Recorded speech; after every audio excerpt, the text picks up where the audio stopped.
Good evening, comrades. Welcome to our latest session in the series Why Marx. Today, we're taking a look at a very interesting concept and a very important concept. That's the theory of transition, the transition between different systems. Growing up in Germany, I once attended a seminar by the Communist Party of Germany, who were going through that old Stalinist version of transition, you know, go from slavery to feudalism, capitalism, and then socialism will happen almost automatically because Marx said so. And it's certainly true that Marx was describing that every society contains within it the seeds of its own destruction.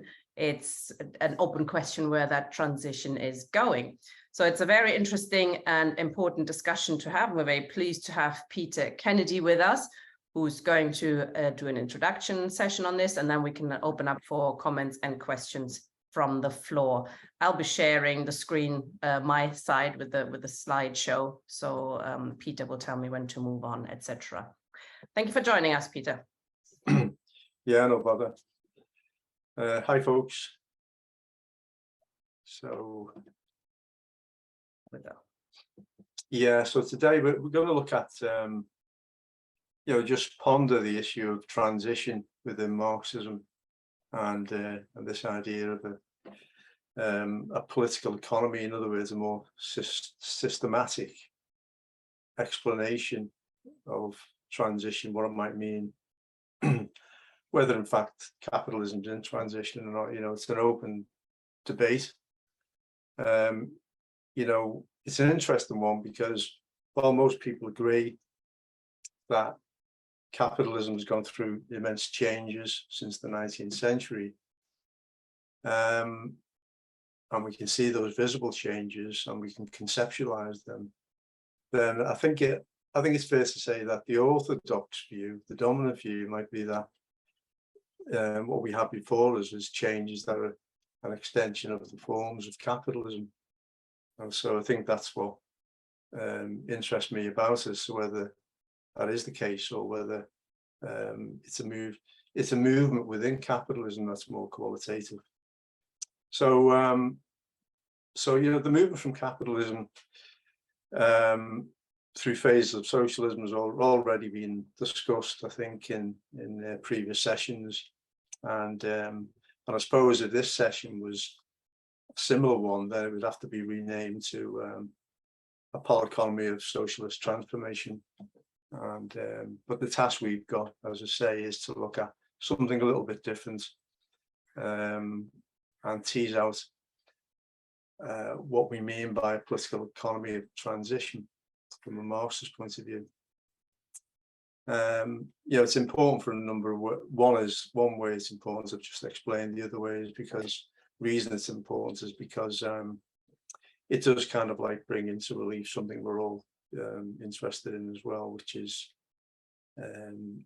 teasing out what we mean by socialism, but more importantly, certain bastardized forms of socialism, which may be involved in transition and so sustaining capitalism. So I think that's quite important. Just change there, Tina.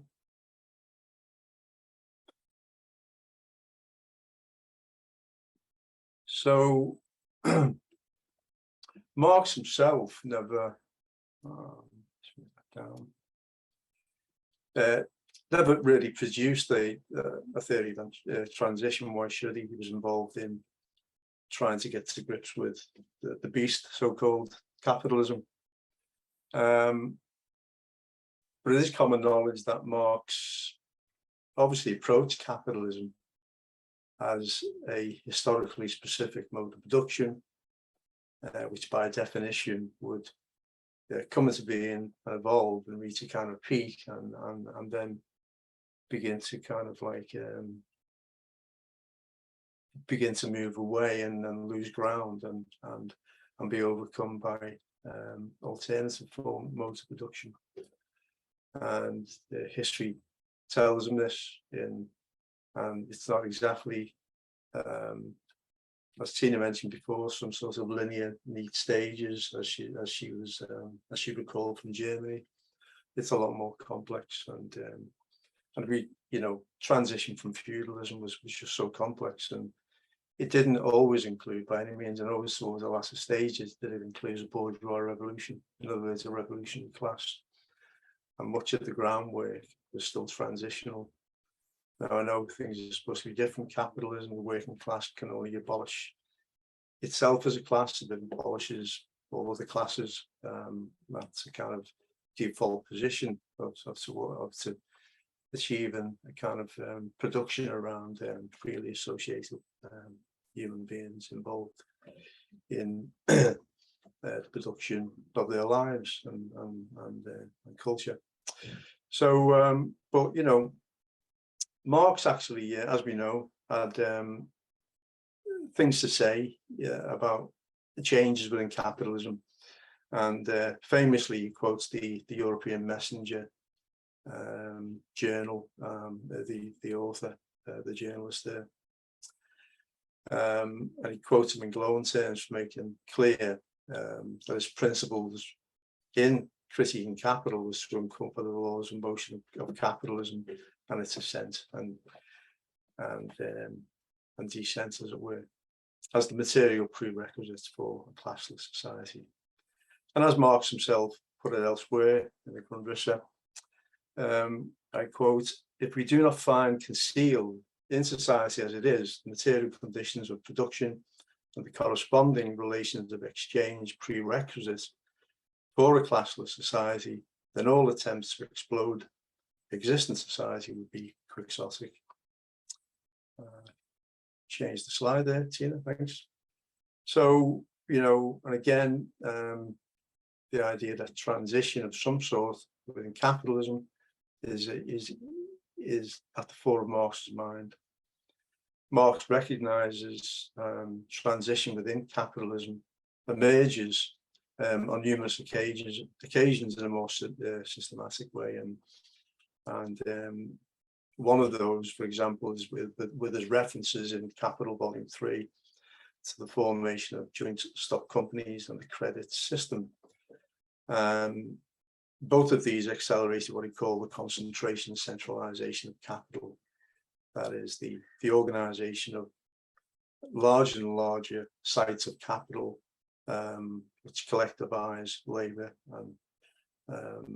and bring it together in the social capacity within the labor process, as well as centralization of capital, which is the accruing of money capital in different forms in the hands of a relatively smaller elite of powerful capitalists, mixture of bankers, merchants, and those who control the stock markets and so on. So he quotes, "The capital, which in itself rests on a social mode of production and presupposes a social concentration of means of production and labor power, is here directly endowed with the form of social capital of directly associated individuals." And that's kind of play on the freely associated producers, the terms in communism.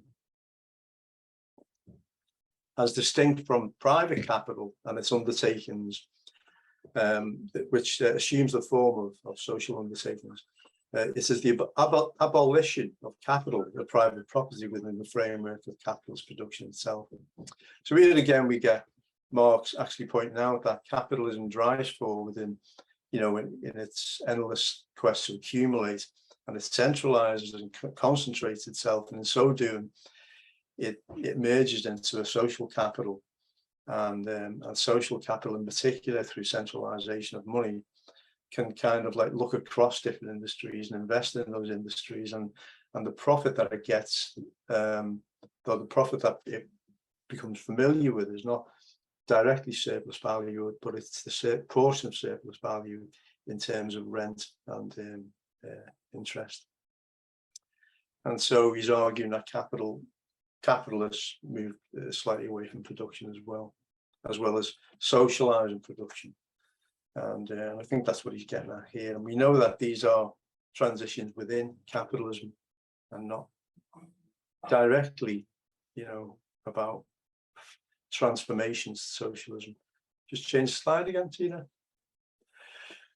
So, likewise with co-ops, and I won't be doing this all night. He mentions that the cooperative factories of the labourers themselves represent within the old form the first sprouts of the new, although they naturally reproduce and must reproduce everywhere in their actual organisations all the shortcomings of the prevailing system. But they do show how a new mode of production naturally grows out of an old one when the developments of the material force of production and the corresponding forms of social production have reached a particular stage. So again, Marx has got his eye on certain key transformations that occur within capitalism, and as I say, his kind of drive, his motivation as a socialist in writing Capital is not just because he wants to explain the system, but he wants to critique it, to overthrow it. And to do that, he must show how within the system it changes dramatically, changes form. Just have another slide there, Tina. So as I say, it goes without saying that in the quotes I've just given you, and many of them in Capital, then Marx has in mind when he's thinking in terms of transition within capitalism. But the relevance to transition from capitalism, not just in capitalism, is also implied and is possibly made more explicit in other works, namely the Grundrisse. And just to give you one example, again, a quote, he notes, and I'm paraphrasing a bit here from the quote because I've truncated it, the ultimate development of the value relation is premised on the massive direct labour time as the determining factor in the production of wealth. But to the degree that a large industry develops, the creation of wealth comes to depend less on labour time. And as soon as labour in the direct form ceases to be the great wellspring of wealth, labour time ceases and must cease to be its measure. And hence exchange value must cease to be the measure of use value.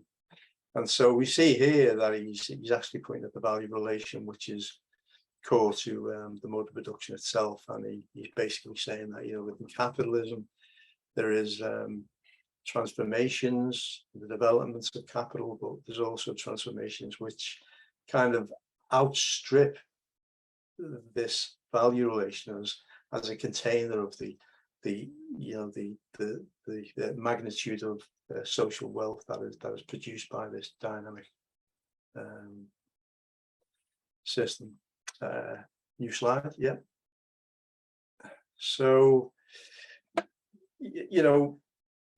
in fact, within Marx, when we look and we see different messages, and I think that's why we can read into capitalism, different stories, different narratives, because Marx hints at different sorts of transition. And we've already kind of mentioned our first one, which is, a mixture of quantitative, qualitative changes within capitalism, from private to social, as I've mentioned, but equally, which is implied, from monopoly to state capitalism and from imperialism to finance capital. That's because we get this development of capitalism as it expands in and through nation states and onto the international scene. And prior to that, there was the kind of more organic development of capital within the global markets, which kind of came together to gel it as a social relation. So we see these massive changes today, and we even talk about changes in capitalism today to post-industrial capital, and late capitalism, mature capitalism. But this fits into that kind of dimension of quality, the more quantitative aspects of change. And I think that's a kind of dominant view, short of a revolution. I think so. That's what I've always teased around with trying to understand.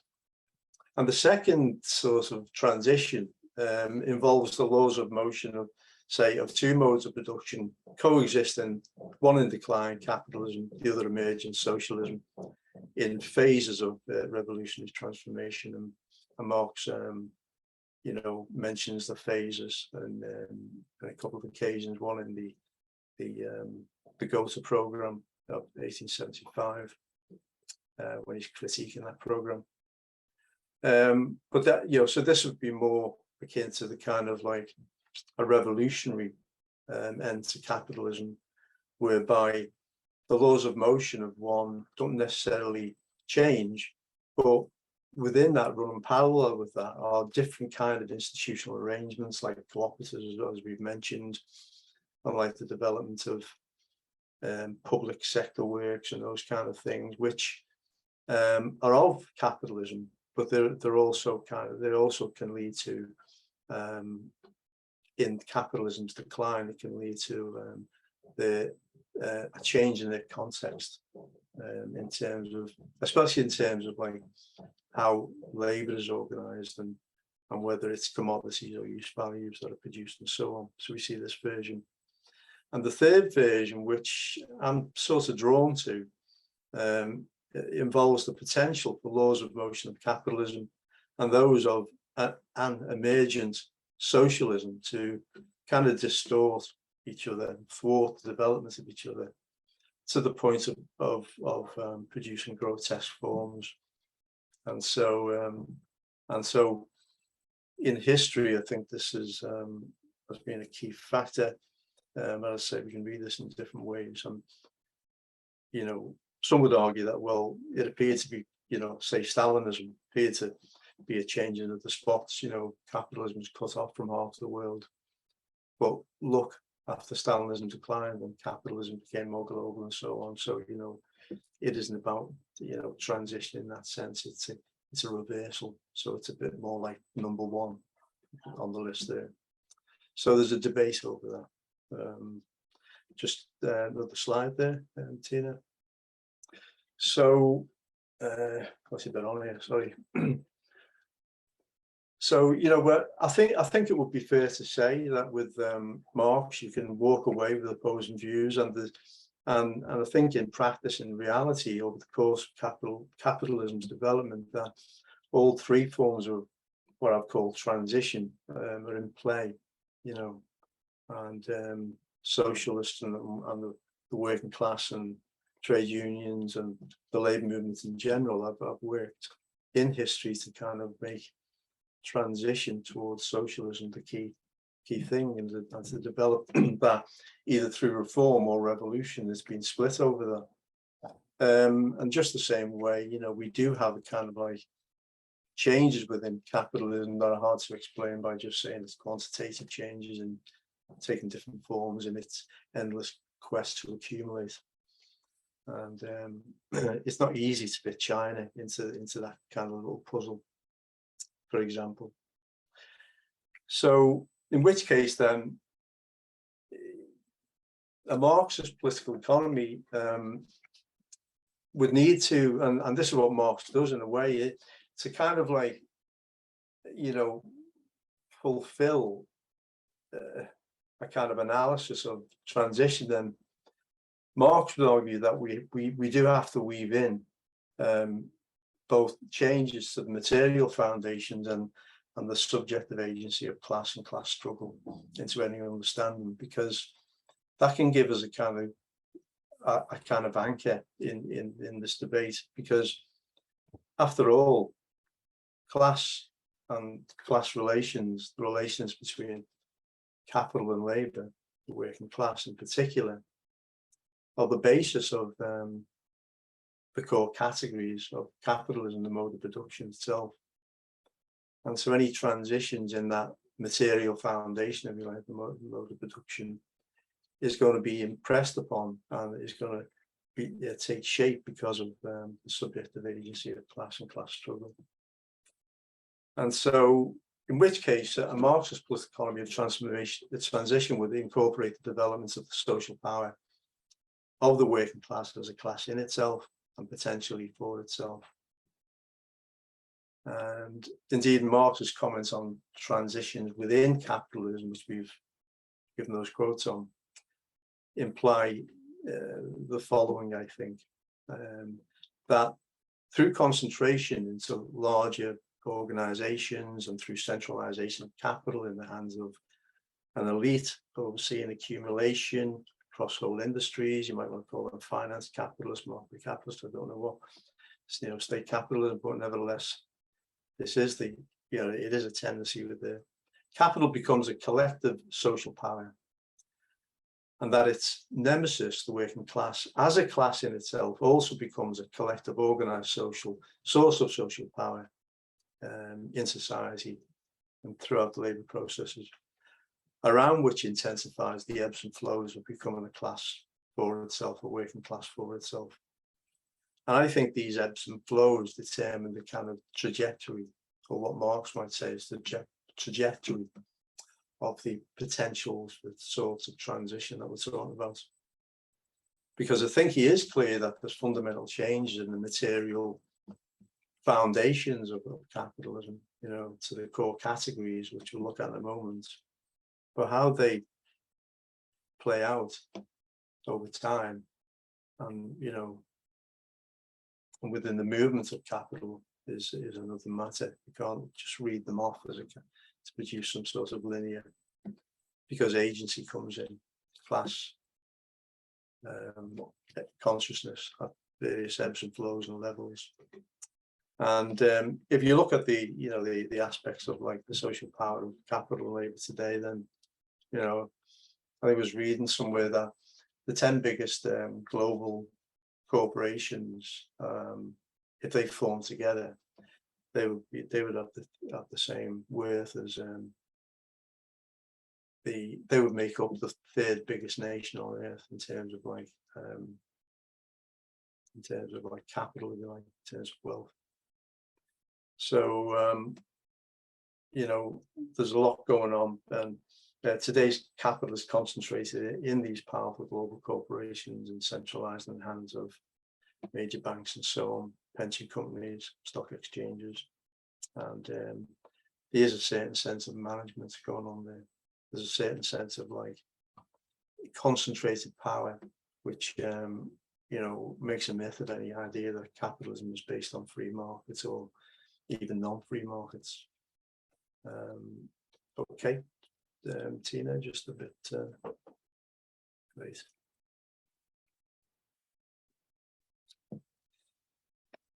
So once we factor in the movement between class in itself and class for itself, or pay attention to that, then this tends to complement what we mean by transition and what Marx might mean.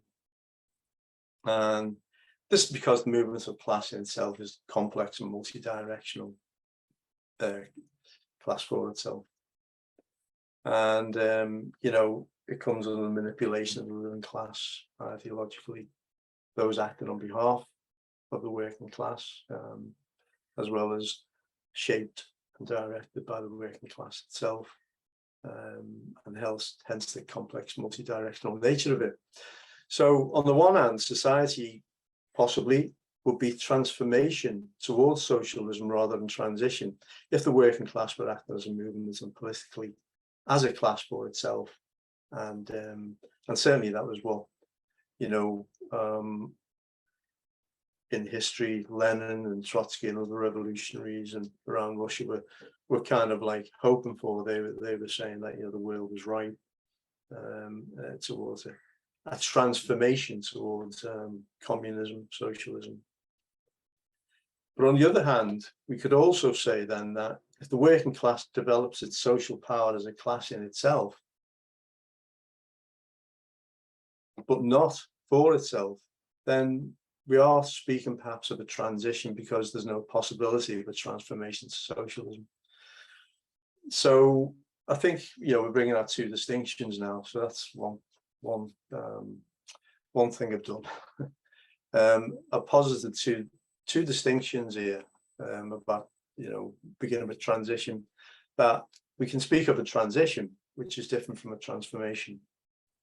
So the Marxist political economy of transition is in reality possibly a political economy of a number of possibilities, including a political economy of decline, of transformation, and or transition.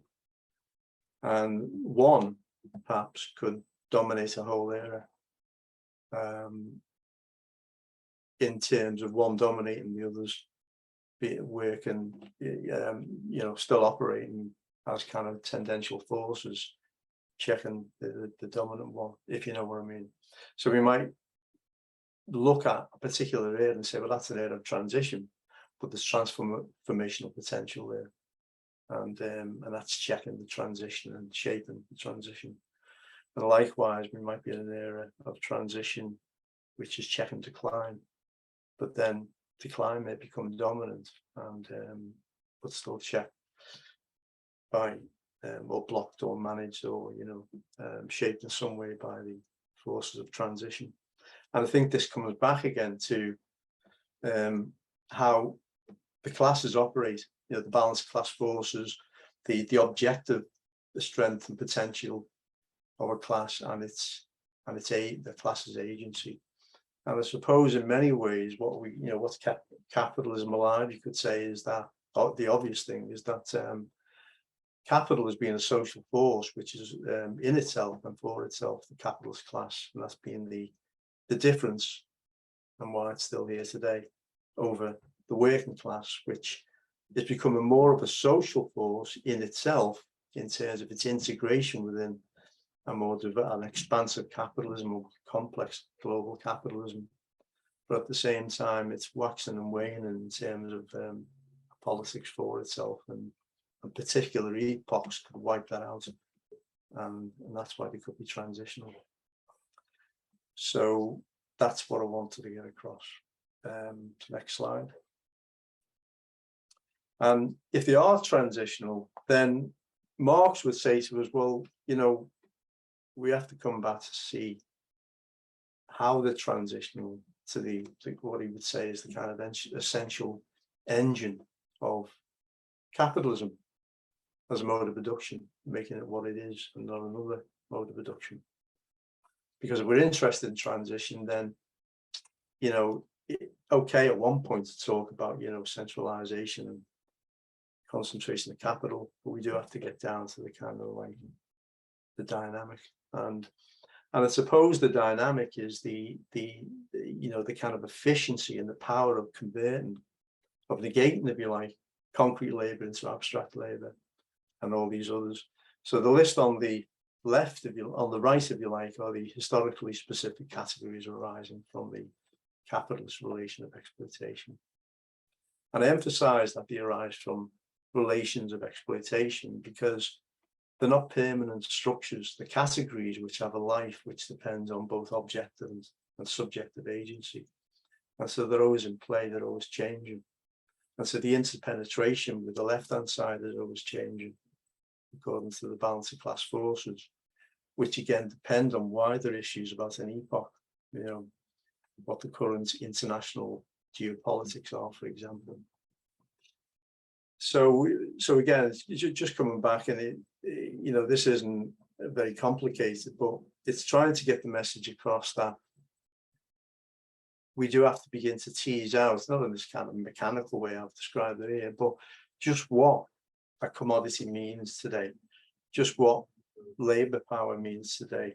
Is it always abstract labor? Is every kind of production labor process producing on the basis of converting concrete labor into abstract labor?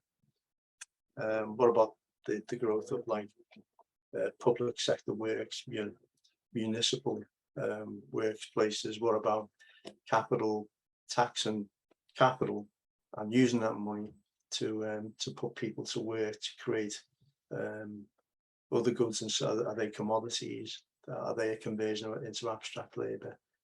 Are they exchange? So we ask these questions about the interpenetration because obviously Marx is saying that capitalism is what it is as a dynamic systems because it's able to convert and to negate concrete labor, use value, surplus labor into all these other things in a very systematic way.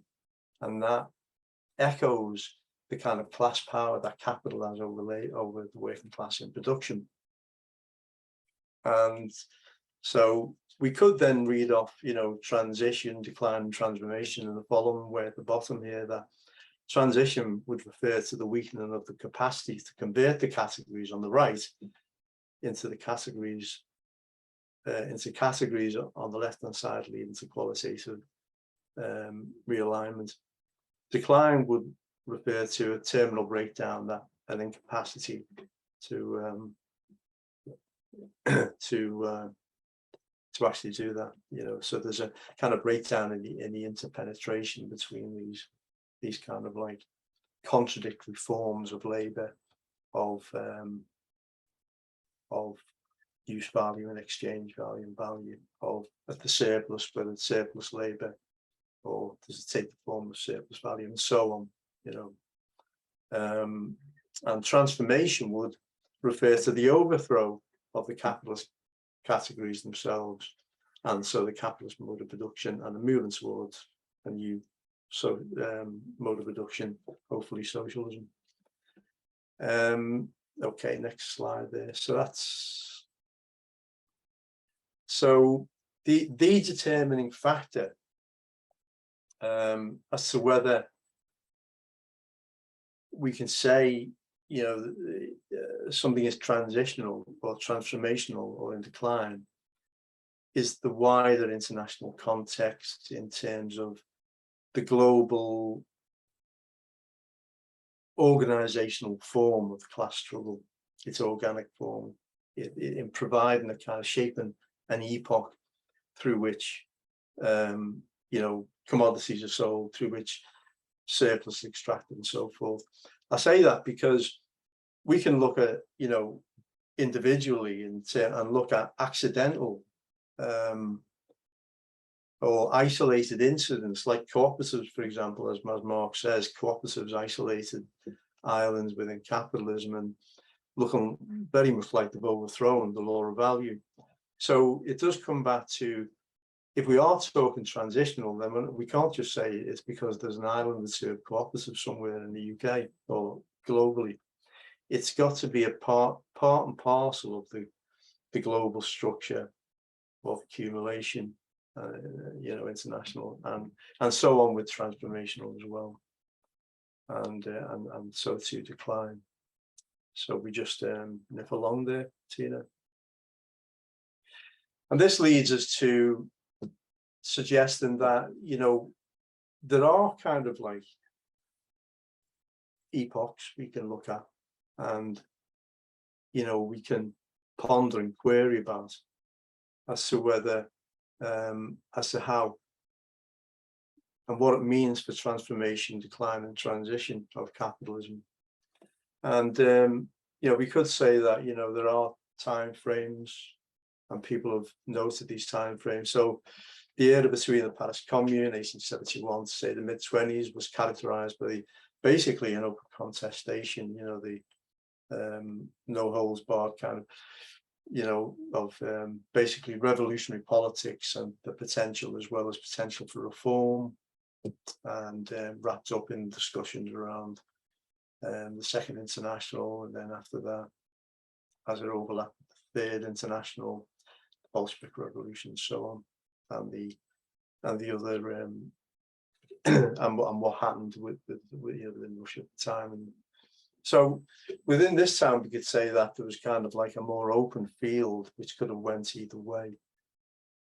But the defeat of the revolutionary surge post 1920, and I realized this was like a gradual thing, perhaps marginalized transformational tendencies and ushered in an era of transition, which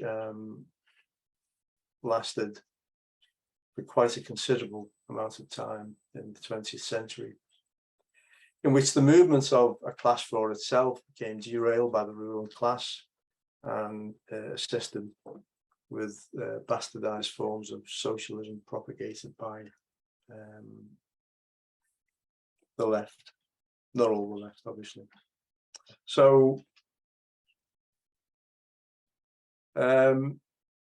Marx's critique of the Gotha program is, we can read some of those like kind of fears echoed in Marx in writing in even at this period, when he's really critical, and I know Engels gives reasons as to why he's critical, is because him and Engels may be framed for kind of putting this thing together by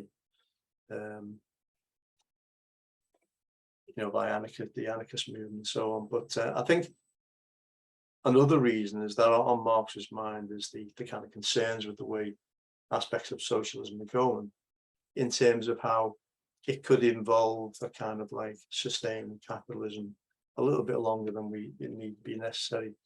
And so his concerns, I think, within the program are that the left committed to a nationally framed, state-sponsored, top-down socialism would dissolve and at best dilute the development of the revolutionary working class for itself, and that this left would also be prone to class compromises with the ruling class, and that this left may provide support for transitions within capitalism which incorporate the social power of labour, the working class as itself, while depoliticising the working class as a potential force in and of itself. And Engels does seem to have echoed some of those fears, but he was perhaps a bit more sanguine in his appraisal of the Erfurt program later on. So I think what we're looking at is kind of like a trend that was developing then, and maybe it comes to fruition in the as part and parcel of the defeat of the revolutionary surge in the post-20s and failure of the revolution in Russia. Now, in perfect hindsight, and I realise I'm jumping right through here, but that's the nature of a talk like this. Perfect hindsight that we have reveals to us that the missing element, transformation towards socialism, was to be erased. And just get my head out of the way. By a succession of political defeats and missed opportunities on the left, platformed by the consolidation of Stalinism and social democracy. Now, I think that sets that wider agenda then for transition, and it puts off the table transformation to socialism, but also puts off the table capitalist decline as a way of expressing, changes and fundamental change in capitalism. So just move on to the next slide there. Yeah.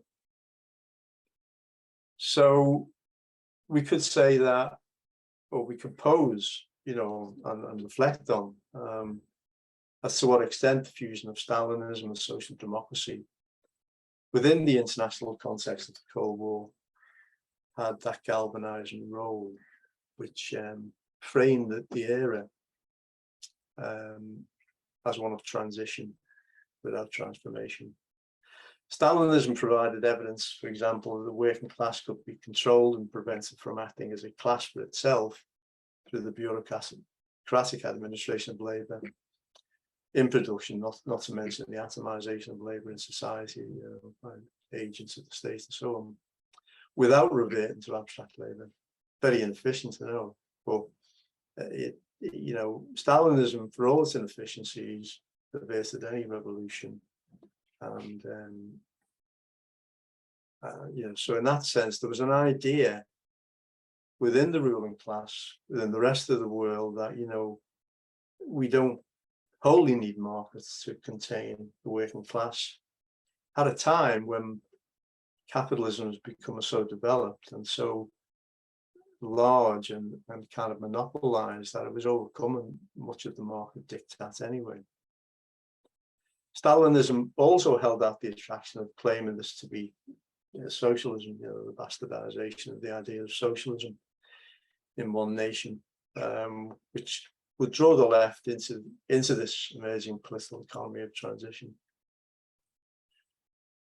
While the developments of Keynesian market regulation or administration offered another form of control by using fiat money as a mechanism of control of the working class. So in other words, Keynesianism, and the set of fiscal policies, and if you look in, from the 20s onwards, and then there was like a mushroom of professionals and technical experts and economists all plowing their furrow within states, organizing fiscal policies and monetary policies and how to regulate the market.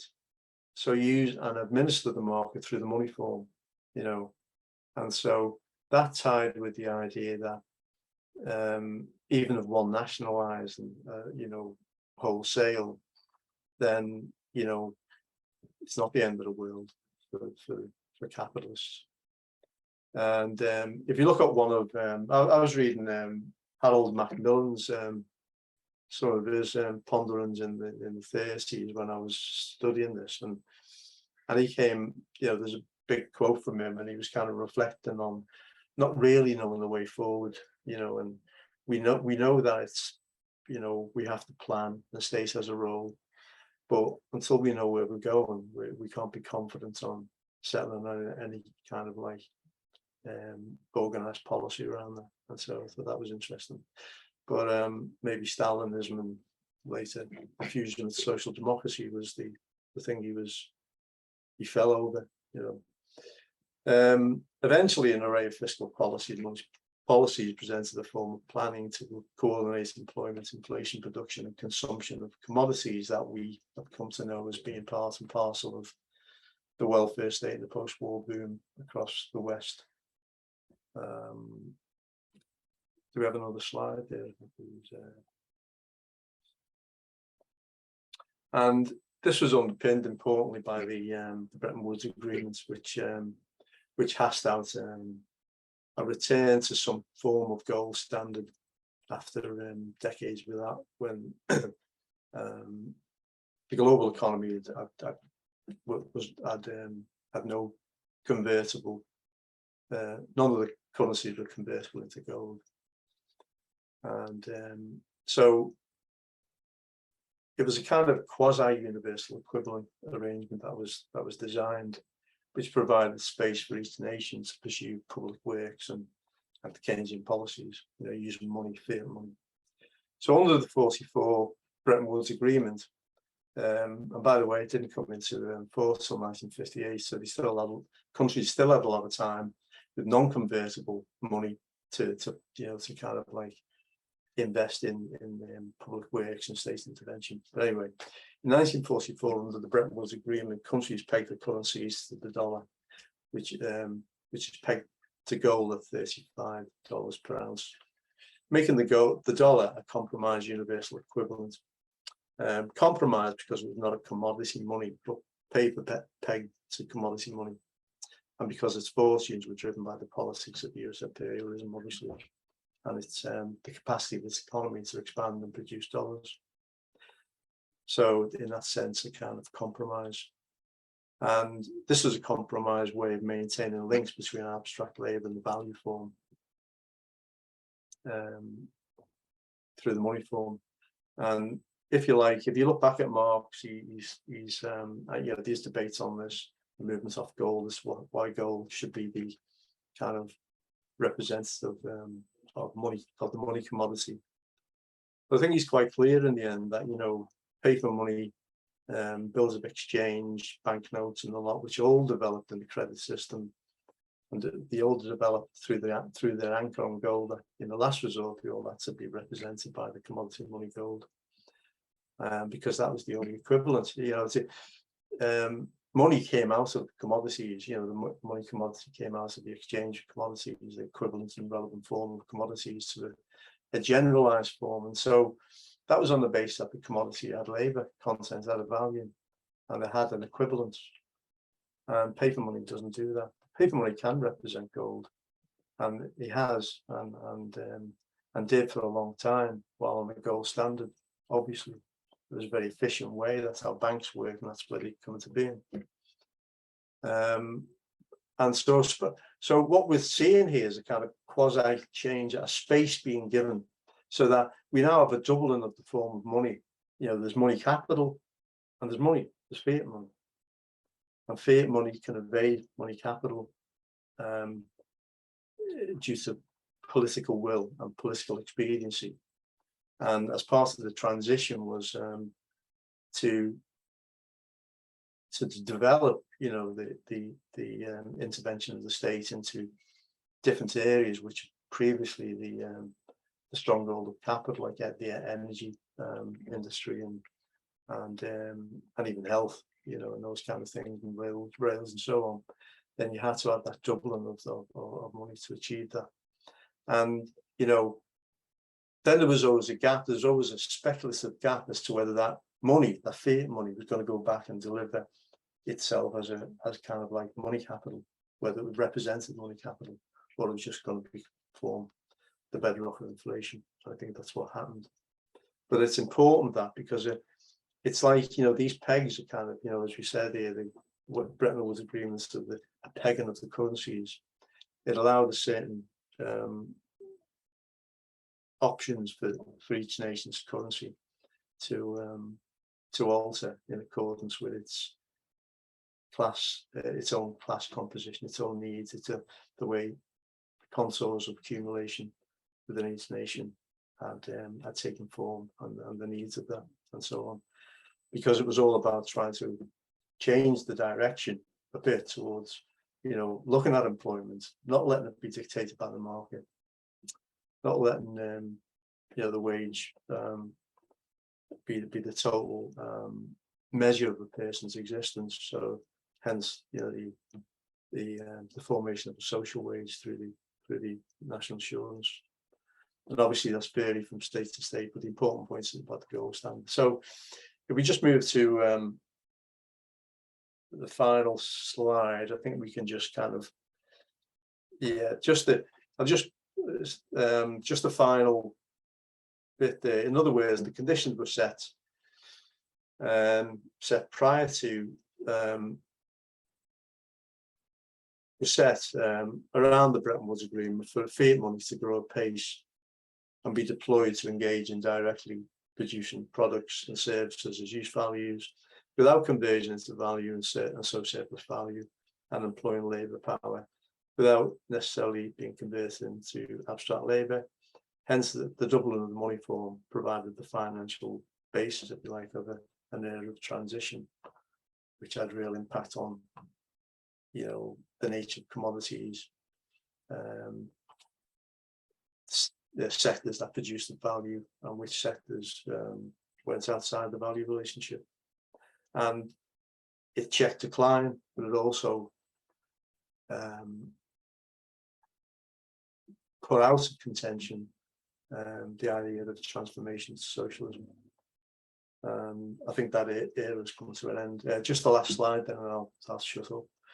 So you know, just to summarise, then, the political economy of transition underpinning this particular the era we just discussed presented the capitalist ruling class with the opportunity to save capitalism by embarking on a strategy of transition without transformation. And then, you know, you have to see this as part of like accident, you know, necessity working its way out here. There's no giant levers in history, but nevertheless, it did kind of put off transformation. Transition is characterized by directly social labor on a mass scale, creating direct use values to meet social needs prescribed bureaucratically top down by the state, again without recourse to the categories of capitalism, commodities, exchange value, and profit. It's also characterized by the incorporation of the social power of labor and capital, planning the market. This provided the space for the partial negation of money capital and abstract labor and value, which in turn provided the space for the development of use value, expansive money through the expansionary fiscal policy and all those things I mentioned. If you just imagine that, you know, we talked before on the other slide about the differences on the left-hand side and right-hand side of the list, then, you know, there was a kind of like corruption going on of that kind of the powers of the you know, negational powers of capital to fully convert use values and so on into its own kind of domain. So yeah, so I'll just leave it at that, I think. You know,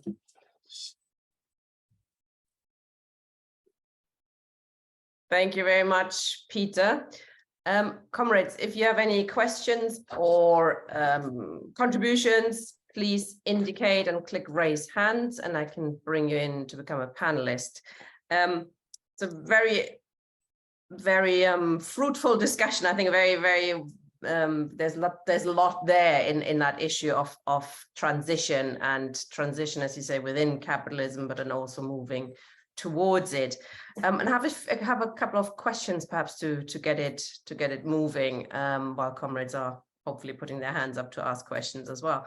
I think the key thing I think to take away for me anyway is that this really underlines that nothing is set in stone, isn't it? Everything is always in flux. Things always change. Even when you think, capitalism is not, capitalism has always been there. If you have that idea that some people have, it's clearly not true. But also within capitalism, we've seen huge changes and are continuing to see changes.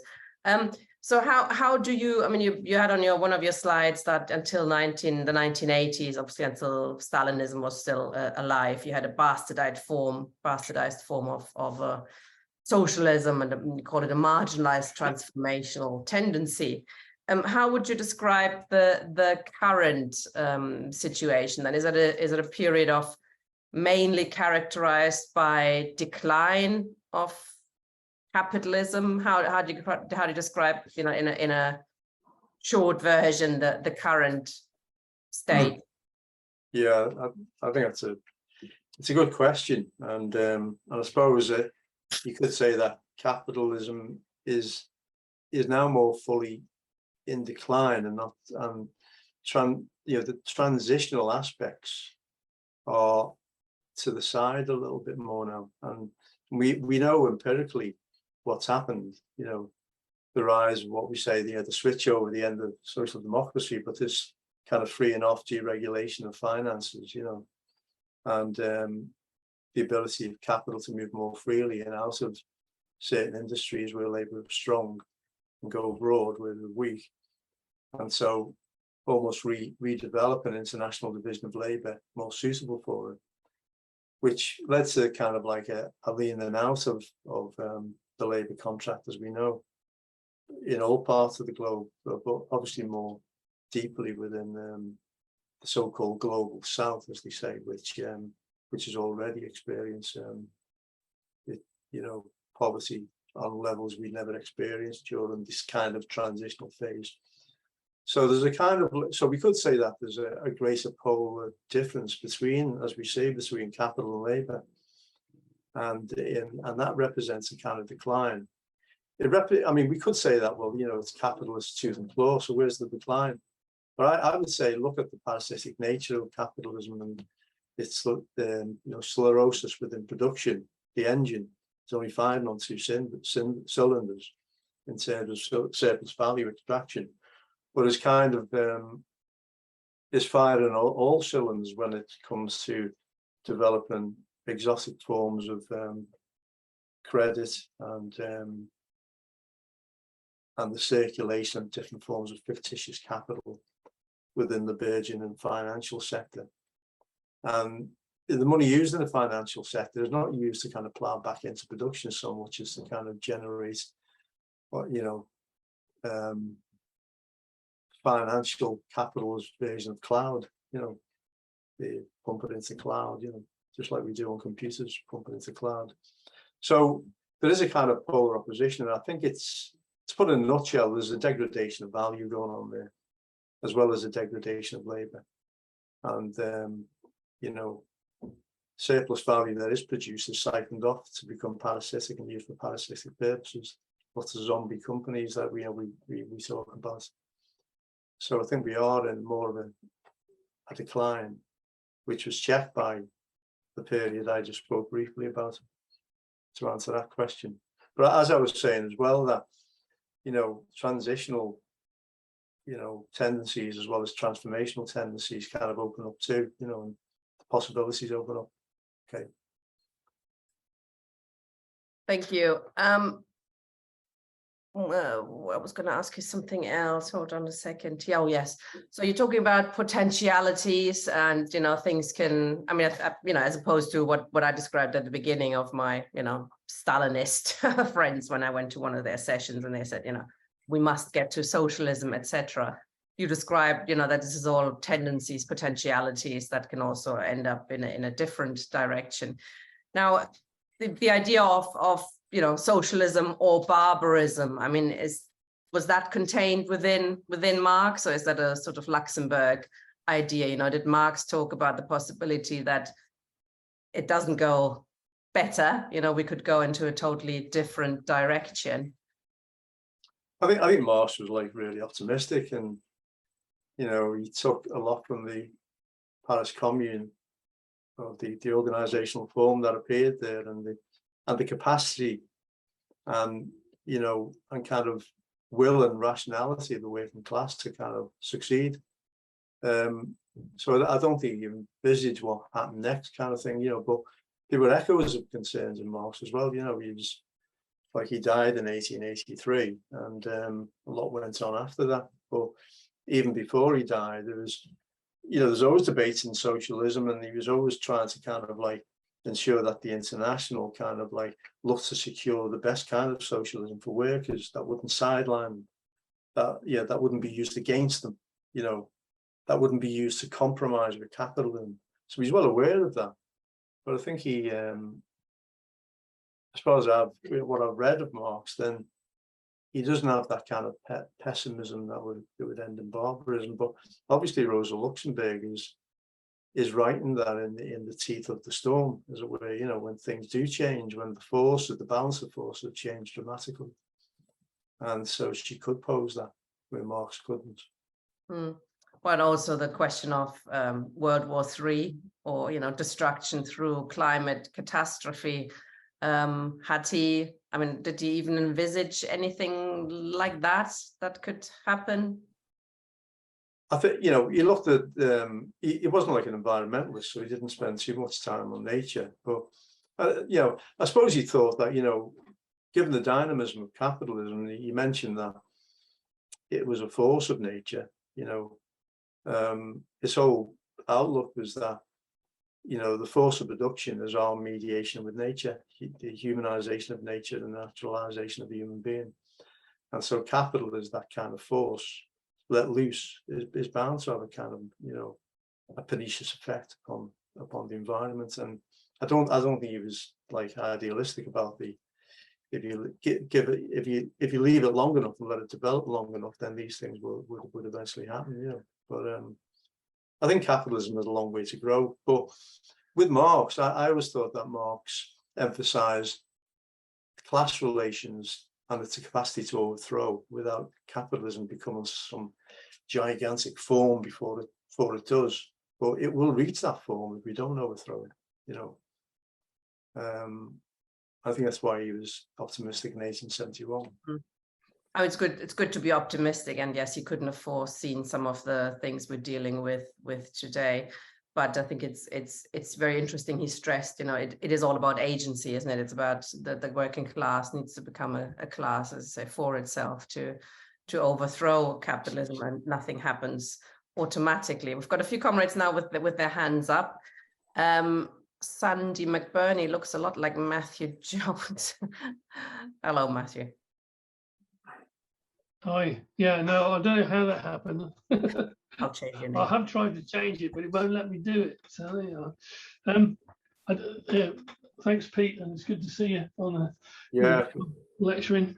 I think, I mean, there's a lot of things, really, a lot of tendencies going on, and particularly, obviously, you know, in recent times. I mean, going beyond what you were saying in terms of the you know, Bretton Woods and so on and so forth, is obviously we have a shift to finance capital. I mean, deliberate, you know, in the middle of, as the US obviously is facing defeat in Vietnam, it moves to break up Bretton Woods, and you wind up obviously a shift to finance capital, which is completely different, and as a different mechanism of controlling the working class by remoting, you know, capital from production, and allowing, you know, capitalism to be more mobile, and therefore, you know, to remove, you know, an element of control from the working class, which I mean clearly is, you know, it has made great use of, to move production around, and in that way to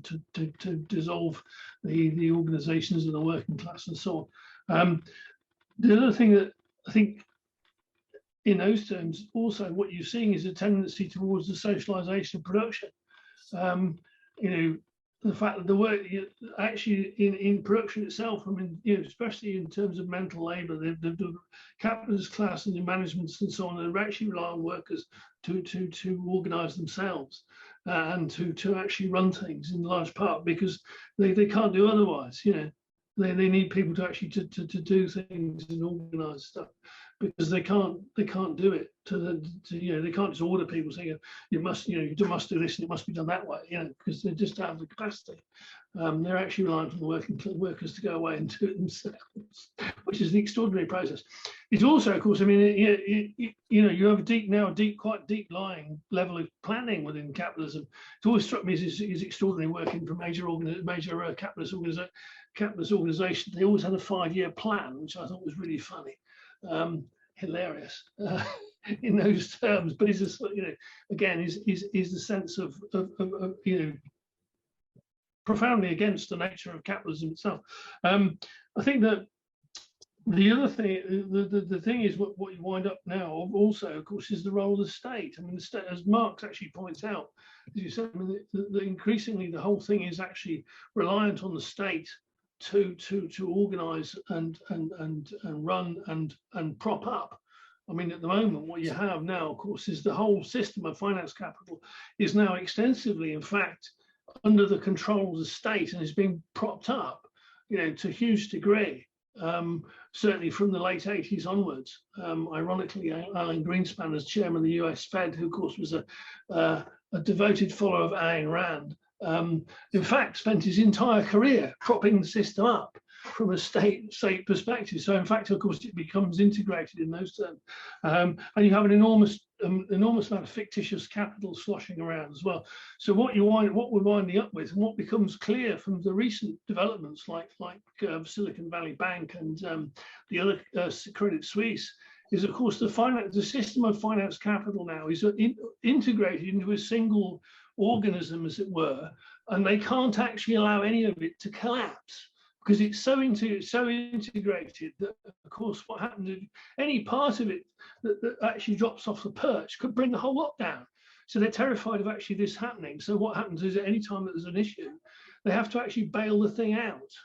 So you see, I mean, a bailout of there's no banks are not allowed to collapse. They must be bailed out. And you can see this happening to other parts. Obviously, finance capital is not just banks. It's now integrated into huge numbers of other things as well. There's all these other entities and companies which are central to finance capital. The problem being, of course, is that if they've got this single entity, how do they actually maintain the damn thing? The final point, I think, is also, of course, you're talking about the degree of organisation consciousness of the working class, and the effect, obviously, what you're seeing. Clearly is Stalinism itself collapsing in the early 90s, or in fact cashing itself in. What happened to bureaucracy? Cashed in its positions and did extremely well out of it. The point being, of course, is the capitalist class, of course, understands this and has done everything it possibly can, really, to prevent the organisation of the working class and the politicization of the working class, and of course is restricting things like the left working in academia. Deliberately, that's not an accident. They're doing it deliberately. They're very conscious about it, and they don't want this process to occur. So I mean, there's all these different things that tendencies, and I think of further discussion on what you've raised would be really good. Thanks a lot. Thanks, Matthew. Do you want to reply to any of this, Peter? No, I thought that was really interesting, Matthew. Thanks. I was. Just one thing is, these giant sort of pension management organizations, corporations, and insurance. Then they're so big that they have so much control over industry that it's unbelievable. That because they have a spread of money, and they're looking for the best share price, so share values and that. So they dictate the kind of cultures within these industries. And I was reading one report, and it was saying that pension companies kind of spread the money in such a way as to stop people competing. So, and to compel them to price fix. So you might spread it across a range of industries which are all competing in the same basic market, and they end up fixing the price so that because the pension company will withdraw its funds if it's not in the correct amount of profits, or the going rate of profit within that particular industry. So even the pension companies' finance capitals is kind of like also acting to create control over prices, and again that's you control prices and control the industry's prices, and price fixing away, or you regulate it, then again you lose track of the underlying value there, which is a corrosive force itself, and it comes back eventually, to the firm. But I think that's another aspect of that. Yeah, I wasn't sure. Yeah, the pension companies themselves, of course, are now also dependent on the state. When I think the interesting point about what happened in Britain last year was, of course, that what they did was to threaten the collapse of some very significant pension companies in Britain, and they were bailed out by the state because they couldn't have that happen.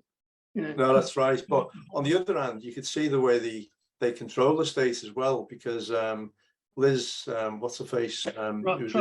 Liz, was in charge for a week, and she had to leave. The stage, as it were, and their policy regime was kind of the plug was pulled from that pretty rapidly, and so you have the power of like finance capital over the state as well, and so it doesn't collapse into the state. I think it kind of like has a real burden on how the state operates, and the kind of like interventions it makes into the working class. Integration. It's heavily integrated, and and there's a kind of, if you look at some of these papers, for example, you see just how globally there are kind of like massive concentrations of powerful networks of organizations which you can't cross the boundaries between finance and industry, kind of like a sun and its many planets and satellites all around it, and they extract on that basis too, and I'd really defy anyone to say that, or maybe I'm being a bit over the top here, but to say that value and surplus value have anything real to do with prices and profits right now. And yet you describe, you said, this is a period of decline. We've got a couple of people in the chat who are saying, how is that? You're describing how powerful and huge these companies become. They're not allowed to be going down the pan, etc. And yet you describe this as a period of decline. Could you explain that contradiction a little bit? Well, I think one way of looking at it is to say that,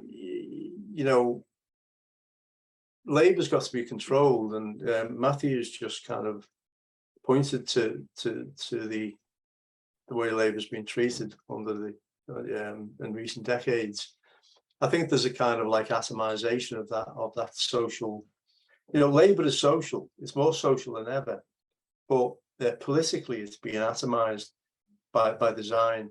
There's a redesign of organisations into, say, profit and loss centres, and into kind of like supply chains, which I think Matthew, hinted at this too. And that fragments that relationship to a certain extent, that direct collective relationship that the working class has. It fragments it.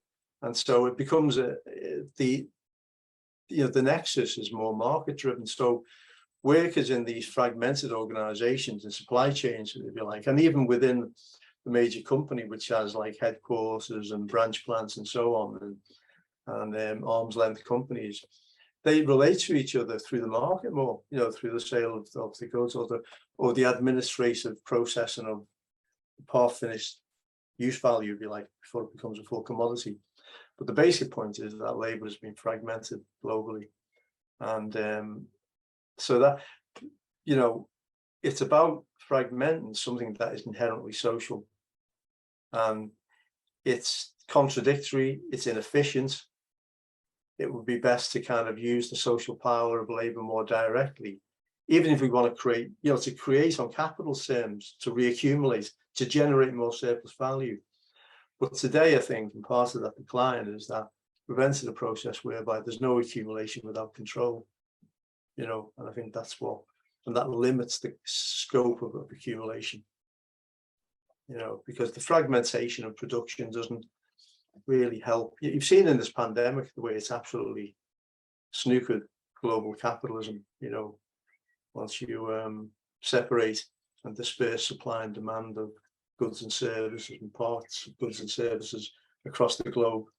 It's hard to reconnect them when there's a break in the when the engine gets shut off for a bit, Just the fact that there's so much surplus capital around now that capitalism doesn't even know where to invest its money because there's no possibility to invest anymore. Is that part of the decline of the current period we're in, or is that something, the problems for capitalism as well as for the working class? Yeah, I mean, we have part of that surplus capital is all the parasitic stuff as well, and so, we have trillions and trillions. We're told that in these futures and options markets and all the rest, and the bond markets, that they are, hundreds of trillions are floating around there each year. But how much of that is actually real surplus capital? Really, and how much is it just waiting to go down a black hole somewhere? And it's like the plates are spinning and more plates are spinning, and we're waiting, frantically we're keeping them going for how long. So I think there is a surplus, you're right, but the magnitude of it we have to kind of appraise. But there is a surplus, and there is a limit to the output, and it obviously goes back to the rate of profit, and whether, not just that, but whether you can control the rate of working class. There's plenty of new technical innovations and new ways of accumulating capital in the digital world, and with the new technologies coming along and automation. But there isn't the world, the system, as Marx says in that quote from the Grundrisse, capital reach a point where, it can't generate and expand and produce social wealth in the frame of the value relation, and so it won't, and it'll just pile capital up because of that. And I think in this era, then it is faced by a powerful, objectively powerful working class that is it's kind of like agency, it ebbs and flows before in the kind of realization of its power and what to do with it. By the time we get that power in a concrete form, in a party form, would be very necessary. Jeff. Yeah, a few points. Thatcher and Reagan, of course, tried to move away from the old Keynesian consensus back to a more direct attempt for capital to exploit labour, often chatting on about the 19th century. And I think that marked an important transformation. I think as well that they're driven into deeper and deeper contradictions. I mean, most obvious one is climate, and nobody really, the key concept there is of Gaia. And what we're seeing is something that only massive collective intervention can prevent disaster. So I think that's very important. I think that despite the efforts of Reagan and Thatcher, they've actually failed. The state is as important in the economy as it was when Thatcher came to office first. They actually, the problems of capital are so acute, they can't actually break away from the state. They do it rhetorically, but in practice, what they've done in Britain, of course, is to replace direct state ownership with state regulation. There's hardly anything in this country that can be made or done without a state regulator in some capacity. so that the state keeps growing. The working class movement has, of course, in Britain since the miners' strike, taken a pretty shattering blow, but it's being reformed and redeveloped. That the old working class movement, either dominated by Stalinism or by social democracy, is actually under massive threat. Social democracy lacks two products, socialism and democracy, and it can't escape that. Stalinism is a relic, but who would have thought 20 years ago that we would be cheering on doctors on strike? Nurses on strike was quite something. So the working class is being reconstructed, and on a world scale as well, that so much of the manufacturing is done in countries like China, where working class movements are beginning and forming in opposition to the state there.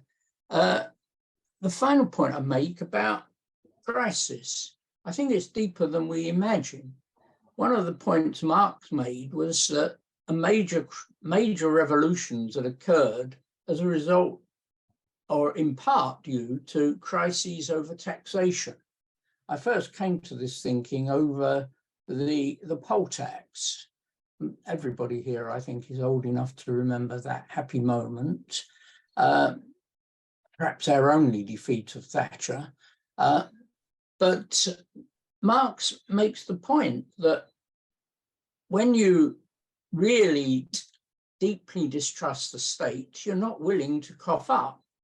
And this goes for capital and labour. I saw today that the ruling class are screaming in horror at the thought that public schools will face VAT, despite the fact that many of them are charging more in fees than most workers could imagine earning in a year. That the ruling class share with much of the working class a detestation of taxation by the state. I think this marks a change in attitudes that is working its way through. Thanks. Thanks, Jeff. Peter, do you get any comments on that? No, they're interesting points, Jeff. I haven't got any particular comments though. Yeah, I think you're right in what you're saying about Reagan and Thatcher. And the increase in use of the state. I think you're right. Even now, I know. Okay, Ken, please. Thanks, Jeff. But, thank you very much, Peter. In terms of a basis for the kind of transition we've been discussing here, would you see any stronger basis in, for example, the trade union movement in Britain or in France, or even, as Jeff has referenced, the working class movements in China? And is there anything we can do to encourage forming the basis for such a transition in this country? Thank you.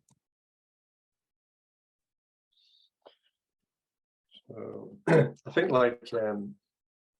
trade unions are not going to go away, and I think if you look at the trade union movements, and Jeff mentioned as well about the strikes, and then I was quite pessimistic, really, or not pessimistic, but disappointed, because in all those strikes that went on, no one felt comfortable or confident enough to say, let's have a generalized approach to this.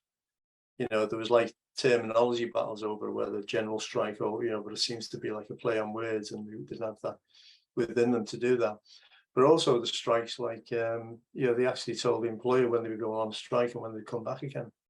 And so that was a bit disarming as well. And as a kind of, if you say I'm going to strike in May, and it's going to be the 15th to the 17th, then we're going to come back again, and so it gives you an idea that the trade union movements are obviously necessary, an organic kind of growth from workers themselves, and they have their role to play. And I know there's an argument about the kind of mediating link they have with the system, but they do put a brake on struggles as well, and they do tend to operate in ways that are shaped by the context within which they are. And right now, the context is one of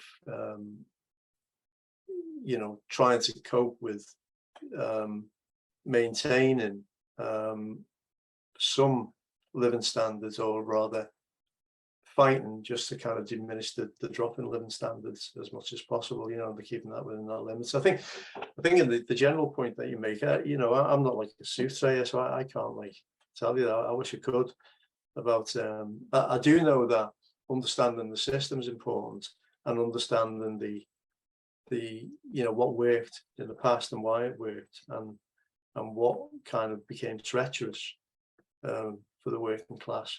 I think understanding those things are key to the reignition of the working class itself politically as an agent, an active agent, and and we know that if you look around the world, these things are isolated, aren't they? So it's not all like no one's struggling anywhere, but the agency and the kind of what Marx would describe as that formation of the class who want to act in itself to overcome itself and abolish itself is far away today.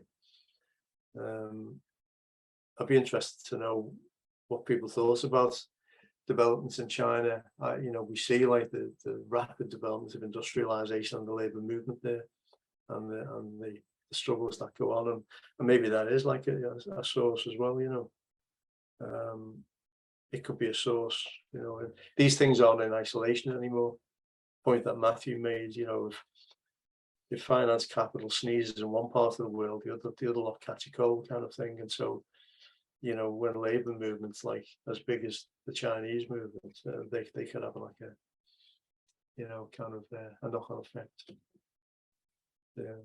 Thanks. We've actually got a meeting on China at the LLA is organizing one on July 11th. There's going to be details to be confirmed, but it is a hugely important area of development at the moment. It's also the question of unions is interesting. Actually, perhaps we should have a session on that as well, Marx and unions, because they are in a strange position, aren't they? They are clearly part of capitalism, but they're also part of the working class trying to overcome capitalism and the need to revolutionize and democratize the trade union movement, and have them overcome trade unionism as a sort of system that stays within capitalism is hugely important. And criticizing trade union bureaucrats, for example, and democratizing that whole system is hugely important. John, please.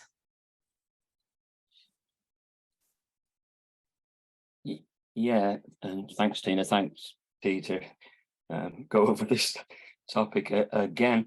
I'm afraid I'm one of those people who do link, profits, prices, etc., to the production process, to surplus value, and I don't think that, I think it's very important to bear that in mind in all Marx's analysis. I was reading the background reading that you recommended, the sections from the Grundrisse, etc., which are very impressive, and as you say, give the impression, that capital will dissolve of its own nature. It cannot go on in this process of exploitation of labor and commodity production. It will eventually run out of steam. I think that they're important notebooks, and they were written as a preparation for the writing of Capital, Volume 1 in particular. But I think it's also important to bear in mind that Marx moves on from those analyses. That's 1858 when he's writing those notebooks. And I think it's important to look at the notebooks of 1863, which are contained in the Penguin edition of Capital, Volume 1, as an appendix in something called the Resultanti. Now, in that, he moves on from, he begins to talk about the developments within capital, even as he is speculating and as he can foresee it. And he moves from what he calls the formal subsumption of labor under capital to the real subsumption of labor under capital. And in that process, capital becomes the defining force, the dominating force, and the working class, which is the basis for capital's domination, begins to see no alternative but the powers of capital. They dominate. Now, he translates those notebooks into volume 3 of Capital, where he goes into what you describe as those links. And if I can just quote from, just one section of volume 3 of Capital, because you said you can't see the links between exploitation, surplus value, abstract labor, etc., and what goes on in Capital today, or as it developed. Marx is very clear about this. He says that comes from a confusion of linking the problems of circulation of capital, all those mystifications which capital throws up. The basis of capital accumulation, the basis of exploitation and surplus value remains in the productive process, the exploitation of wage labor. And all the confusions he describes are transferring those to the circulation sphere, to the exchange mechanisms, to the market mechanisms. Well, it's important to bear in mind that they are based on the exploitation of wage labor. The mode of production of capital is the basis of that. Just linking to that, there are a number of things that I think is important to bear in mind. And if we're talking about Marx as being scientific in his analysis, the important thing is to bear in mind that you have to be open about this. You have to be, as you I'm sure you accept, you have to be accept that things change and analysis has to change. And one of the things that does change and has changed, which you have announced, is about the money commodity, gold. And Marx says in volume 1 of Capital that it's an assumption that the gold commodity is money. He also says in that analysis that basically money, the universal equivalent, arises out of commodity exchange, the circulation process. It emerges in that taking of goods to market. In that respect, the capitalist acts before thinking. They don't work out what shall be the money equivalent, etc. It emerges in those market transactions. And in that extent, and I'm not alone in saying this, lots of people writing in the tradition of Marx and Marxian analysis, including David Harvey, no longer would say that Marx's analysis has to be linked to a gold commodity. And they do raise what you have described, the domination of the United States dollar. Capitalists act before thinking. The universal equivalent arises what a dollar will buy. That becomes the basis of the exchange mechanism. And that applies worldwide.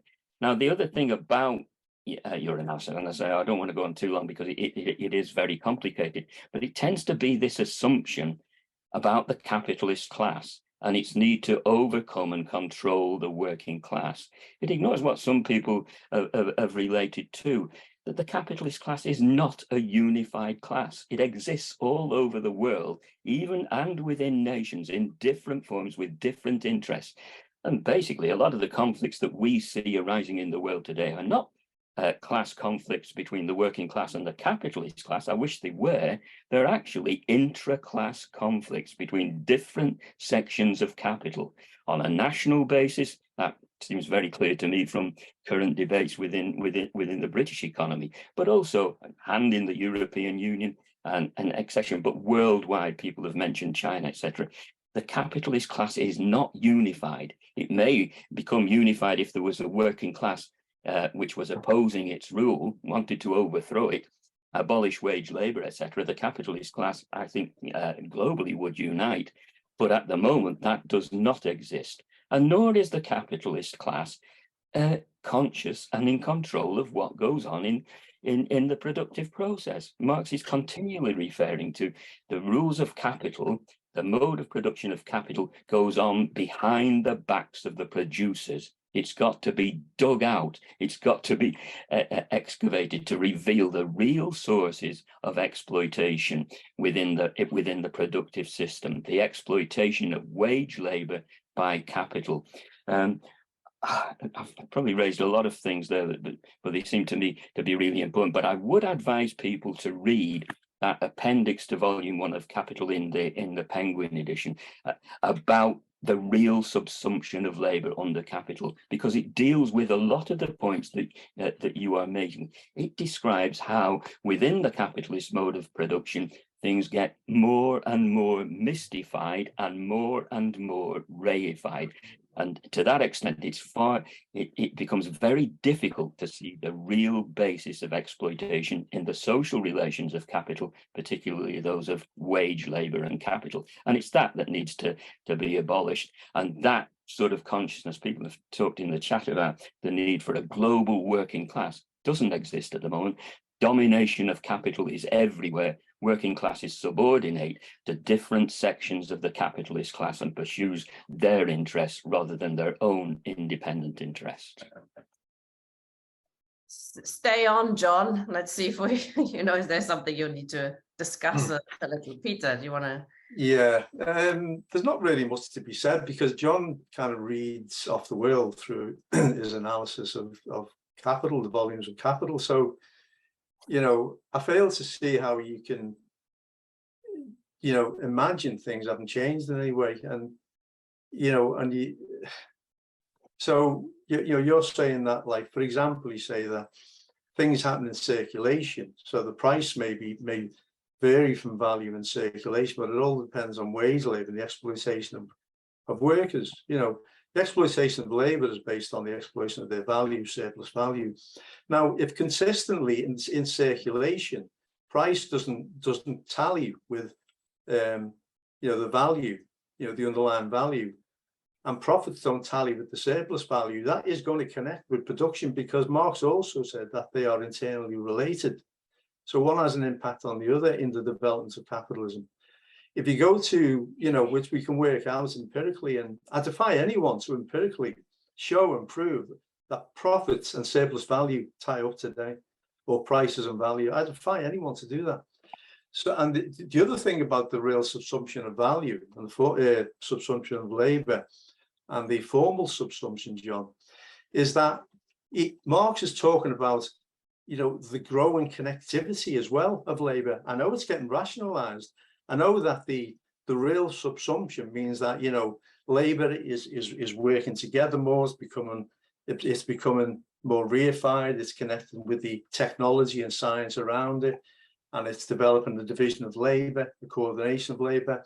And hey presto, what is Marx actually saying there as well? That in the very process of developing and deepening abstract labor, right? And to convert concrete labor into abstract labor, it has to do it by developing social labor, by making people work together socially, collectively, directly. And it's through there that Marx actually says, there is hope for another kind of mode of production here. It isn't like this. It reminds me when I used to read Weber, and he used to talk about, capitalism is about the market and reification, and of everything of life, and so that everything becomes instrumental. But Weber's not Marx. He doesn't have that kind of analysis. He was very pessimistic about the whole, the future development of humankind, because he thought that we're just creating this kind of iron chain, iron bureaucratic cage for ourselves. Marx is thinking dialectically about these things. And, so we have to kind of tease that out. We can't just read Marx and get a cookbook for what's happening right now, as I think some people tend to do, So I'll just leave it at that. But we don't agree, John and I. And I think I'm right, and he thinks he's right.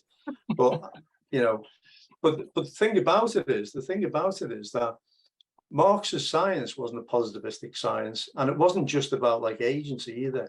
It was about trying to tap into the essence of a moving dialectic, and these categories are produced by social relations, capital and labor, the working class, the capitalist class, produce and reproduce and deform the categories that you're talking about that we should read in Marx.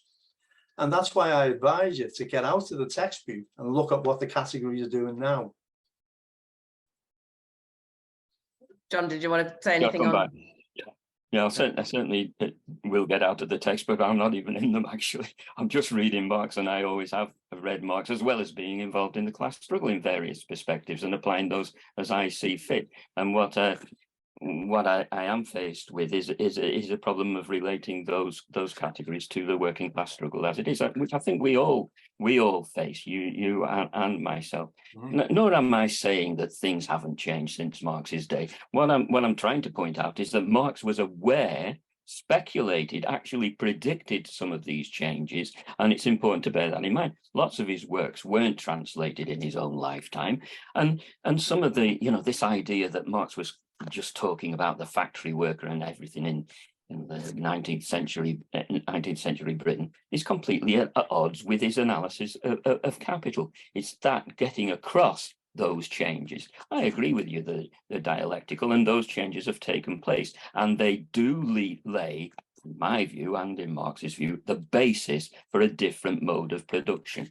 What you have talked about as transition, the socialization of production goes on a daily basis, even today, a worldwide, totally connected, international, global system involving commodity production, but it lays the basis for a totally different form of society, one that can be based on production for use, production for human need. That expansion through the world market, through that expansion of commodity production to a different form of society.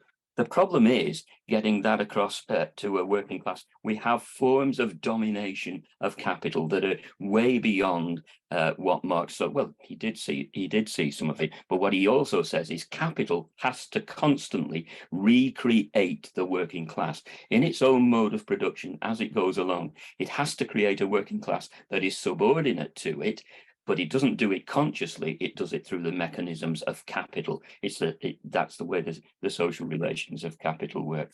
Anyway, I'm sure we'll pursue those arguments, but I still would advise people who want to see, you know, whether it's the case that Marxist analysis doesn't keep up with events, to read that appendix to Marx's Capital from the 1863 notebooks. It's as equally revolutionary as reading the Grundrisse is, to realize what he was capable of predicting and the way he saw capital developing. Thanks, John. Ian, please. Good evening, comrades. A couple of little things. I want to address this question about decline and whether capitalism is in decline. Firstly, even in the Communist Manifesto, there is the possibility, I mean, whilst Marx might have been optimistic about the possibilities of socialism, there is always this little line in the opening part of the Communist Manifesto where he talks about different classes contending with it, and a class struggle which either ends in the revolutionary reconstitution of society at large or in the common ruin of the contending classes. So there was always a possibility that actually classes could just fight themselves to a standstill. But I think I just want to mention a little bit about decline. Of course, one possibility is that Marx, Engels, Lenin, Rosa Luxemburg were all a bit over-optimistic about how far capitalism had left to go and how far it had to develop before we could actually get to a genuinely world socialist society. That's one possibility. Maybe they were just wrong. However, I think I tend to the view that socialism has been possible at any point since the 19th century. And if you compare it with the transition from feudalism to capitalism, it was a protracted business. So even if you look at England in 1290, by then you've already got the growth of the wool industry, which was an enormous part of Britain's work, England's wealth in particular, at that period. And of course, it's one of the factors behind the annihilation of the Jewish population at that time. The feudal lords were looking covetously at bankers and at merchants and the rest of it, and eliminated the Jewish population of England as part. And so we start to see how feudalism can be in decline, but not at the end of its life. And even when you get to 1649 and the decapitation of Charles I, that in a sense sweeps away the feudal impediments to capital accumulation in England, but it doesn't mean, large parts of them. So by then, capitalism is already a kind of a world system and is already kind of dominant. And you can see that in the growth of empires and so on. But at the same time, feudalism wasn't ended in the Russian Empire, 1/5 of the surface of the world, until 1861. So you can have a long period of decline, and there are fractures and ruptures and revolutions and upheaval all along the way before those final that final sweeping away. So my feeling is that socialism has been possible any time since the end of the 19th century, and various attempts to make that leap. The Paris Commune is maybe a classic case in point. It's called Marx said, "Well, don't do it. You'll be wiped out, and it'll set the world movement back," and it did. And of course, there were plenty of people, I'm sure, who said that Lenin shouldn't have done it. I can't say what I would have done why would you not do it if you have the opportunity to shorten this awful process? I mean, imagine if they pulled it off and we hadn't had World War II and so much more besides. So decline can take a long time before it's actually swept away. But it's an interesting. Well, the question I suppose I wanted to put in there is the impact upon not just Stalinism and social democracy, but imperialism. And I think maybe that's an important factor that I think should be taken into account. And the fact that, for example, the expansion of capitalism into, for example, Brazil, India, now of course China, and that has played a huge role, I think, in a sense providing a refuge for capital in terms of the production of goods for workers that are cheap and so on. And then finally, on this question about capitalism and decline, of course, this whole question around accident and necessity in history, just as the Black Death sweeping through the world in the 14th century itself a feature of world trade, helped to rapidly speed up the decline of feudalism. And what we're now seeing, of course, is the collapse of whole countries, and whole countries emptying out because there isn't enough to. So what we end up with then is the real contradiction is between the potential that humanity has and where it's being held back, the way in which it's being held back by the continued existence of capitalism. And that is the basis, I believe, of a revolutionary movement.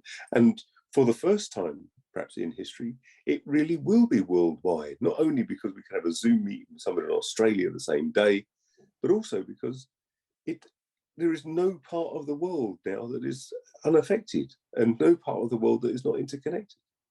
So the question now was about the impact of imperialism, but that's it. Thank you. Thanks, Ian. And now for the first time, the working class is a majority. It's interesting. I mean, you say, that socialism possible since the end of the 19th century or something. Not entirely sure, because there was a lot of peasantry and, self-employed, petty bourgeoisie, etc. But certainly it is now the working class is the majority class in the world. What do you think, Peter? Working class is obviously the majority. It's interest in different forms. They had this rise of modern slavery, and they form a particular section, within the working class, but they don't. Whether they, some of them will get paid, some people don't get paid. By definition, modern slavery, paid well below their labor power, reproduction. So, but there's a bigger working class around the world, which is being created by perhaps an expansion of the division of labor globally because of events over the past couple of decades, where capital has made itself freer and more mobile, and penetrated other countries. From foreign direct investments has grown in abundance over the past couple of years, 2 decades. So, and it's certainly having an impact on China. So we could see the kind of, as mentioned before, this kind of movements in China. We hope, I think it's a question of politics, as always. It's a question of vision for the future and what it holds, and the role that the left can play as well in that, not just what capitalists do, but the role of the left. Because we have a lot of access to like information flows as a working class globally. The kind of ideas that get circulated are not always helpful. And maybe we regurgitated old ideas from, you know, the Stalinist era or social democracy or different forms of socialism or alternatives. And you know, we don't see like a clear vision of the future, but we see the wreckage of the past holding us back as well. I think ideology is absolutely key, because it's hard for the dominant forms of ideology to be coherent today. You know, you can only have coherence if you can guarantee that you can bring people in and include people and see, so that they get to see a sense of like progress and development. And as Ian's speaking, there's parts of the world that have been left destitute and impoverished, and where there's also massive health problems caused environmentally, and so, you know, yeah. So in terms of the ruling class ideology, I think that's like fragmented. It's powerful, but it's fragmented because the messages are fragmented about, you know, where the direction we're going in and that kind of thing. There's no vision, you know, no one's claiming they're going to solve major things. If you get an MP up talking about housing, they're not talking about social housing anymore. They're talking about like, well, I'll get the local council in, and at least we'll build 10, you know, a small housing estate down the road. To, you know, so there's no big vision even within capitalism. I think the issue with imperialism, I don't think, on the one hand, like not much has changed. You know, America is the dominant imperial power, and economically it's in decline to China, and but that's running in parallel with an economy that's become more global. You know, globalization is a kind of like a concept that, you know, you can feed any meaning into it you want, but there's a reason behind it, and that is that, you know, the world has kind of like capital spread around the globe. Different, you know, capitalists have, you know, so capital's got a presence around the globe, and imperialism can work politically but not economically as good, because it's not charged by a nation state in the same way. You know, so in the classic period of imperialism, is based on politics which were pursued through a nation state, pursued through national policies of an expansion abroad, and I think that's changed just because of the global division of labour and the spread of capital. That you know, we can have skirmishes. I don't really think like the Ukraine situation there, as bad as it is another source of world war. You know, but that's just me guessing at the kind of like consequences of that for the capital, you know, globally. I think politically it's about containment, geopolitics of Russia and China, more than it is about anything economic in terms of the classical case of accumulating capital, spreading capital. As you know, the capital spread is more global, and the politics of imperialism is more pronounced in terms of the dominant politics to kind of you know, which is going to dominate. And certainly America wants to remain the dominant imperial power as to you know, as to how the world works, where the world heads and that kind of thing. Yeah. Absolutely. Thank you very much, comrades, for a very interesting discussion. I think it's certainly useful to look at this issue of transition in a kind of, you know, historical dialectical materialism that Marx developed. In, you know, he explained that every society does contain within it the seeds of its own destruction. The beginning of the new is contained in the old. That's not a new thing. It depends on agency then to you know, overcome the current society. And while we're doing this, I think we have to, our agency, which is what we try to reformulate here, is learning from our past, learning history, what we're doing today, not making the same mistakes, understanding what works, what doesn't work, but also, and I think that was interesting, Peter, what you said, we need to develop a vision for the future, a socialist future that's not Stalinism and that's not Soviet Union, etc. An optimistic idea of where we want to go and what that would look like.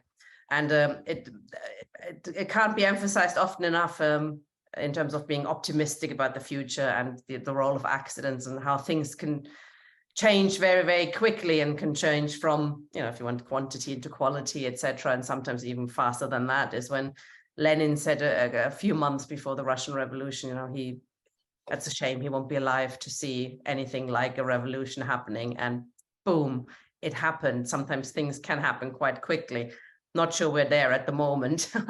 It's probably a bit longer than a few months, but things, we have to remain optimistic that the working class can become an agency that can overcome capitalism. And this series and other series like this are very much part of trying to reformulate agency. Next week, we're looking at Marx and religion. We're also looking at Marx and nature. Actually, while you were talking about Marx, didn't have to say much on nature. I think a couple of our speakers would disagree. He had quite a few things to say on ecology and how capitalism ruins nature, etc. But that will be a session in a few weeks' time. This next week, we have Marx and religion with Jack Conrad. And yes, that should be an interesting session too. Thank you very much, Peter. Thank you, everybody who's come in and raised some very interesting questions and comments. Good night.